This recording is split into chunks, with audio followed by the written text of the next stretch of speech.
Okay, let's talk about LIV Golf.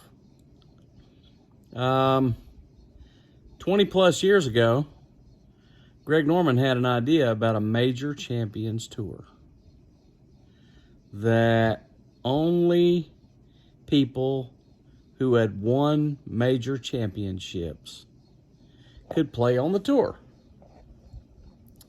And of course, I don't know all the details about it, but the idea was floated out there by Norman, and it had some legs to it. And the guys that run the PGA Tour, I think it's probably Tim Benchem at the time, they're like, well, we got to put a stop to this. So they quickly renamed the senior tour, the senior PGA Tour, to the Champions Tour. So they tried to steal his name that way. And then they teamed up with some of the other tours around the world to develop the World Golf Championships. And of course, then Norman, just went about his day of, making other companies making money and doing all that. So now it comes back around. It's like, hey, Saudi Arabia wants to diversify their economy, and they want to get into all kinds of things. And professional golf is one of them. So, next thing you know, they're teaming up with Greg Norman, and they're like, hey, we're going to develop a professional golf tour. It ain't like Norman hadn't thought about this already. And so it's like, okay, they cooked up the idea they were going to do it. And, in the very short course of time, they started doing it. Well, of course, they have billions of dollars.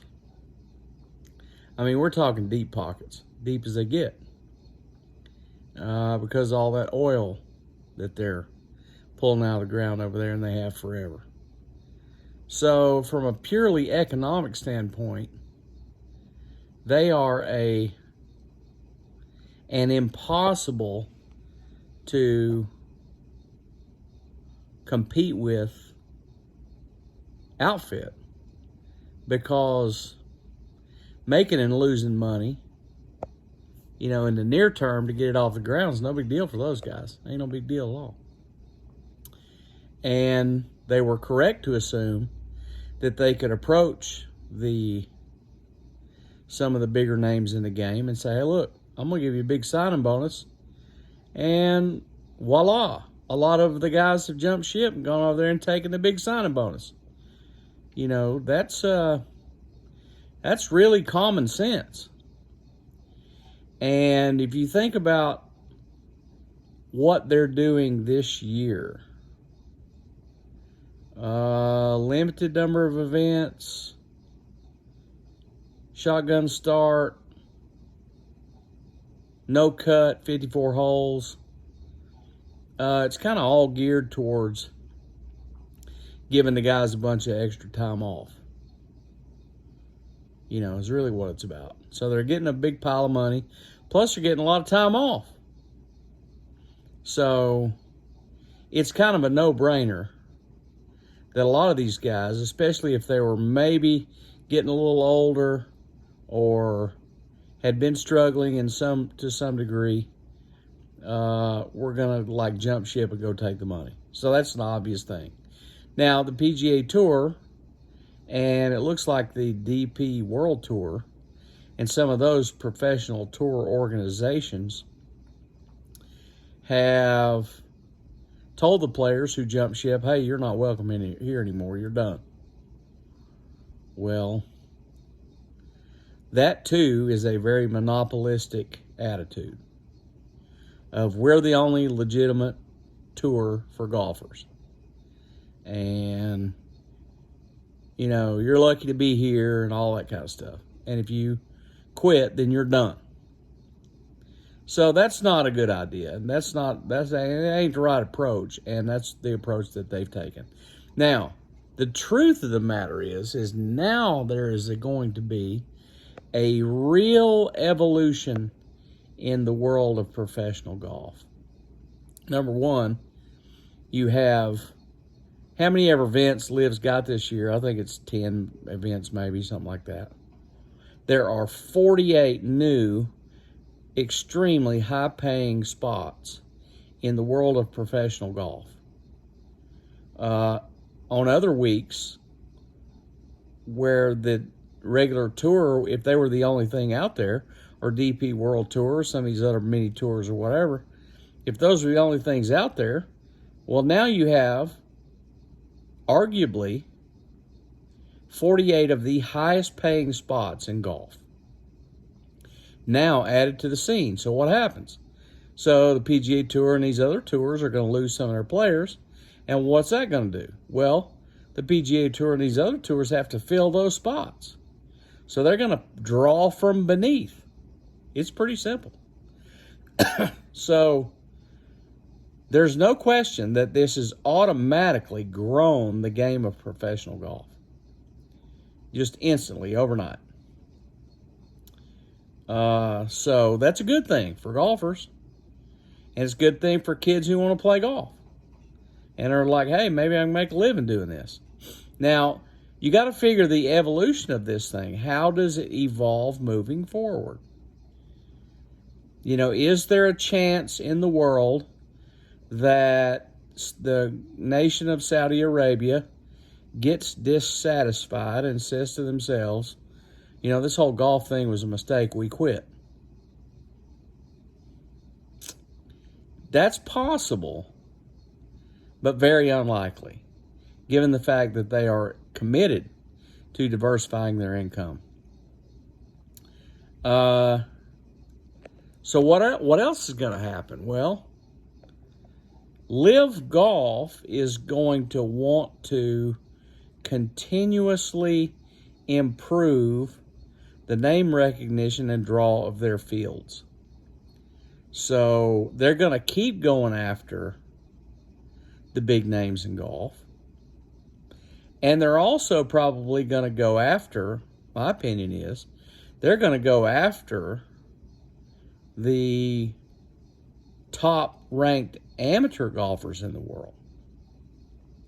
Because out of the top, 30 amateur golfers in the world, most of them guys are young, and most of them guys are going to turn pro. And most of them guys are very interested in getting a, 10, 15, 20, $30 million day one paycheck. Now, what happens in the evolution of the tours? You think about it like this. The PGA Tour has long been a tour where you had to qualify to get there. Now, if you look at, but it's not purely about competition. The PGA Tour is not. So don't be, misaligned about that situation. The Champions Tour, PGA Tour, is a prime example. There's only a handful of spots that get to go out there and prove they're good enough to play out there. Everybody else is, name recognition and what I used to do and, how much money I made and all that kind of stuff. Now, the funny thing about it is most of those guys, you take Jay Haas for an example, or John Daly, or, who else is out there that's very notable? Bernhard Langer. These guys have been playing golf for a long time. They know how to play golf, and clearly they're very good. And they're better than anybody else at their age bracket, and they have been for 4 decades. So it kind of goes without saying that that's a good, kind of senior name recognition retirement tour where the PGA Tour takes their brand to the B markets and, that sort of thing, and sweeps up all they can. The PGA Tour itself most typically has the big names of amateur golf who turn pro immediately get sponsors exemptions to get in, and if they finish high, then they get invited to the next week and so on like that. Tiger Woods is a prime example. He turned pro day one. He didn't have to go to Q school. You know, Tiger Woods didn't qualify to get on that tour. Tiger Woods just happened to win 6 straight USGA championships, so it's pretty obvious that he was good. You know, and likewise, you got the same kind of thing happening with Jordan Spieth and a lot of other guys. DeChambeau, Matt Wolff, you know. Those guys get sponsors exemptions. Next thing you know, they make enough money to stay out there and all that. So that whole thing kind of works. And if there's an Achilles heel to what the PGA Tour is doing, it's a top 125 all-exempt tour. And if the guys, you know, there's so many guys that languish, you know, from 40th to 94th, you know, for like a decade. And they're a no-name golfer, and they just keep staying out there and making money, you know. So there's not a lot of star power and firepower there of new names coming in. So the way the PGA Tour is set up is really a monopoly and kind of a club, if you will. So, you know, enter the LIV Tour, they go out there and cherry pick some of the top players. Now, you guarantee you they're going after the young guys. You know, they got their eyes on the up-and-coming amateurs. And, you know, the evolution of how this thing moves forward, clearly there are a lot of people, there are thousands of professional golfers who would want to play on the LIV Tour. But, I mean, you know, there's 48 guys out there any given week. And, you know, the Portland thing coming up is not going to be the same as the London thing. So it ain't the same 48 guys. So in essence, I would say that the LIV Tour is improving the quality of their field every single week. So every single week, you know, Greg Norman and his guys are going to eliminate, you know, the lower echelon player and refill it with somebody who's a little bit better. So if it stays a 48 player, 54 hole, no cut tour, then it's definitely going to be an exhibition kind of a tour. And chances are the guys who are going to play there are going to lose their competitive edge, and they'll stop winning majors. So if that's true, then unless they change the format and go to a more competitive type situation, then it's always going to be that, just some kind of a, you know, bribery sort of name recognition kind of tour. So I'm pretty sure that there's going to be some evolution into the thinking, and I guarantee you, Greg Norman's smart enough to have figured all this stuff out. I mean, clearly, you know, what LIV Golf is going to need is they're going to need their guys to be the guys who are winning all the majors. And if LIV Golf is the tour where all the guys that are winning the majors are coming from, then you can see how LIV Golf becomes the place to go. And then it's a spiral up for the LIV Tour. Now, how are they going to go about doing that? Well, number one, they have to stay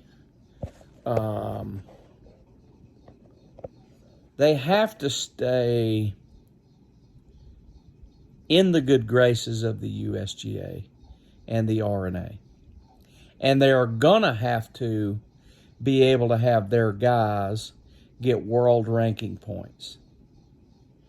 And some of them are past champions at the Masters, so they'll get to go play, I'm sure. But at the same time, you got the possibility that if a guy doesn't have world ranking points high enough, he can't get in the Masters. I think Masters has the top 50 in the world these days, as do most of the majors, as does the Players' Championship. So those world ranking points and having these guys be able to go play in the British Open, having these guys to be able to go play in the United States Open, having these guys being out there playing in the Masters and competing for and winning them is ultimately the only true success story for the LIV Golf Tour. That's what they have to do. Now, how's Greg Norman going to do that? My guess is that he is going to develop his own majors. That's my real gut feeling, is that LIV Golf is going to create the next echelon of majors. And they will have to have 72-hole competitive golf tournaments in various places around the world. And clearly, they're going to have the biggest prize fund in the history of golf. You know, they may have a super major where the guy that wins gets $10 million for winning. Maybe $25 million for winning. And open it up to qualifying for everybody around the world. And you think about it for just a second. I don't know how many people qualify for the British Open. I bet it's 10,000 people. You know, it's probably about the same for the United States Open. So there's a huge qualifying opportunity for, you know, playing in those two majors. And, you know, we saw a 17-year-old, I think it was Justin Rose, almost win the British Open. I mean, I would be interested to know how he got in that. I think it was 98 British Open. I would be interested to know how he got in there. I wonder if he qualified for it, or was he an amateur champion, or how did that go down? Because that's the kind of thing that could elevate and change the whole definition of a major. Years and years and years ago, decades ago, IMG and Greg Norman had this thing called the Australian Masters, and they played for a gold jacket, and it became a kind of a big deal for a while. And a lot of guys went down there and won the thing. And if you had that tournament paired up with, you know, one of those famous golf courses down there at the correct time of year, like Christmas time, which is what they used to do, and offered people from around the world to qualify for it, and you paid the guy that won the thing $25 million, now you've just created the biggest major that there is. And I think that's the evolution. You know, the LIV Golf Tour is going to evolve. And it's going to evolve in a way that is going to continuously draw the premier competitors from around the world in the game of golf. I'd just say you just mark that one down. And this is certainly a rivalry situation that's going to go on for at least a decade. I think it sorts itself out pretty quick.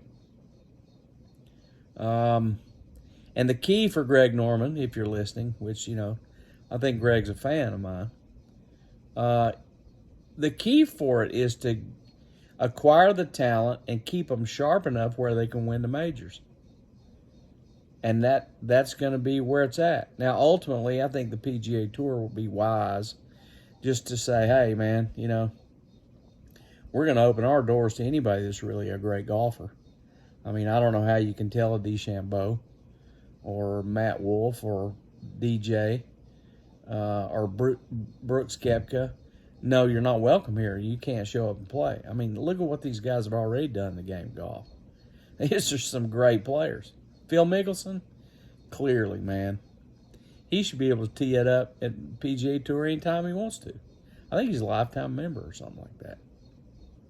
So anyway, bottom line is you got to think about the evolution. How does this thing evolve? It's not just about this year. It's not just about next year. But for the LIV Golf Tour, next year is going to be a lot different than this year. And now for the PGA Tour, next year is going to be a lot different than this year because they've already created 8 super events. So, I mean, you know, they're responding to it. And what's it doing? It's creating a whole lot more high-paying spots for tournament golfers. And what does that do? That attracts more good quality golfers to go into playing golf for a living instead of being an investment banker or whatever. So that's my take on it for the end of June 2022. We'll just refer back to this and see how it turns out.